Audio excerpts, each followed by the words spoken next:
ഹൈക്കോടതി നിയോഗിച്ച justice K T ശങ്കറിന്റെ നേതൃത്വത്തിലുള്ള സംഘം ശബരിമല സന്നിധാനത്തെ സ്ട്രോങ് റൂമുകൾ തുറന്ന് പരിശോധന നടത്തുന്നു.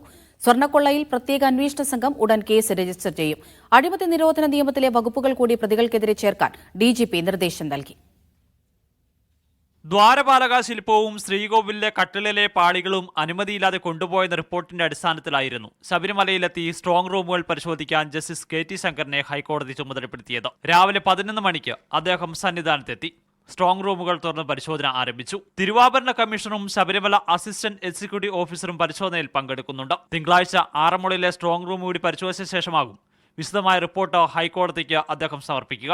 ദേവസ്വം വിജിലൻസിന്റെ റിപ്പോർട്ട് വിശദമായി പരിശോധിക്കുകയാണ് പ്രത്യേക അന്വേഷണ സംഘം. സ്പോൺസർ ഉണ്ണികൃഷ്ണൻ പോറ്റിയെ കൂടാതെ അഡ്മിനിസ്ട്രേറ്റീവ് ഓഫീസറായിരുന്ന മുരാരി ബാബു ഉൾപ്പെടെ 9 ഉദ്യോഗസ്ഥരെ പ്രതിയാക്കാനാണ് തീരുമാനം. ഇവരെ വൈകാതെ ചോദ്യം ചെയ്യും. മോഷണം, ഗൂഢാലോചന, വിശ്വാസവഞ്ചന എന്നീ വകുപ്പുകൾക്ക് പുറമെ അഴിമതി നിരോധന നിയമത്തിലെ വകുപ്പുകൾ കൂടി ചേർക്കും. ദേവസ്വം ഉദ്യോഗസ്ഥരെ പ്രതിയേർക്കുന്ന സാഹചര്യത്തിലാണിത്. ശ്രീകോവിലിലെ വാതിലുകളിലെ പാളികളിൽ നിന്ന് സ്വർണം തട്ടിയെടുത്ത സംഭവത്തിൽ പ്രത്യേക അന്വേഷണം ആവശ്യപ്പെട്ട് Travancore Devaswom board commissioner B Sunilkumar ഡിജിപിക്ക് പരാതി നൽകി. പരാതി ഡിജിപി പ്രത്യേക അന്വേഷണ സംഘത്തിന് കൈമാറും. ശ്രീകോവിലിലെ വാതിൽപ്പാളികളിലെ സ്വർണം ഉരുക്കിയെടുത്ത സംഭവത്തിലും പോറ്റിയുമായി ചേർന്ന് ഉദ്യോഗസ്ഥർ ഗൂഢാലോചന നടത്തിയെന്നായിരുന്നു ദേവസ്വം വിജിലൻസിന്റെ കണ്ടെത്തൽ. മീഡിയ 1 തിരുവനന്തപുരം.